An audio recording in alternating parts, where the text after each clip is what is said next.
की धरती पर खजुराहो में कैबिनेट के साथ कई कार्यक्रम जोड़े गए। माइक ले लें। कैबिनेट के अलावा माइक ले लीजिए। कैबिनेट के अलावा कई सारे काम उनमें जुड़े हैं, जिसमें जंगल सफारी, हमारी पन्ना टाइगर रिजर्व पार्क की बहुत अनूठी धरोहर है।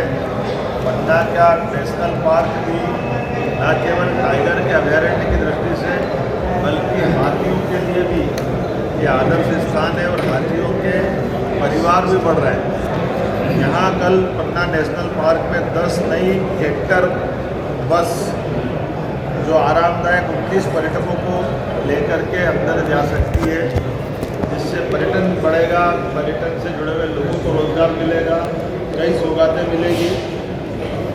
ये अन्य सफारी वाहन की तुलना में लंबी और ऊंची है, बेहतर दृश्य दिखाई देगा, आरामदायक भी रहने वाली है। अधिक सीट उपलब्ध होने से एक साथ बड़े ग्रुप में उसमें जा सकते हैं। एक और बड़ी सौगात, इस कन्वेंशन सेंटर में हमने ये पूरी बैठक का आयोजन किया है। G20 के बाद इस कन्वेंशन का प्रदेश में देश के लिए अंतर्राष्ट्रीय स्तर पर बेहतर उपयोग हो सके, इसलिए कैबिनेट भी की और समीक्षा बैठक करते हुए पूरे प्रदेश का और देश का ध्यान आकर्षित किया है।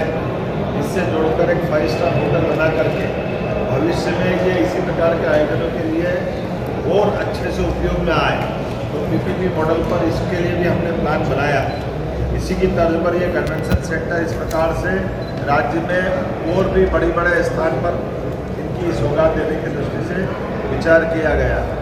जैसा कि माननीय मंत्री और माननीय कृष्ण शर्मा जी ने कहा है कि हमारे बुंदेलखंड के अंदर रोजगार को लेकर जब हमने सागर इन्वेस्टमेंट समिट की थी, उसके बाद से खाद के कारखाने से ही कारखाने नहीं लगे, लेकिन और एक नया पार्क डेवलप करते हुए इस प्रकार से बड़ी सौगात बुंदेलखंड मुखली सागर में, ये वाकई अद्भुत है।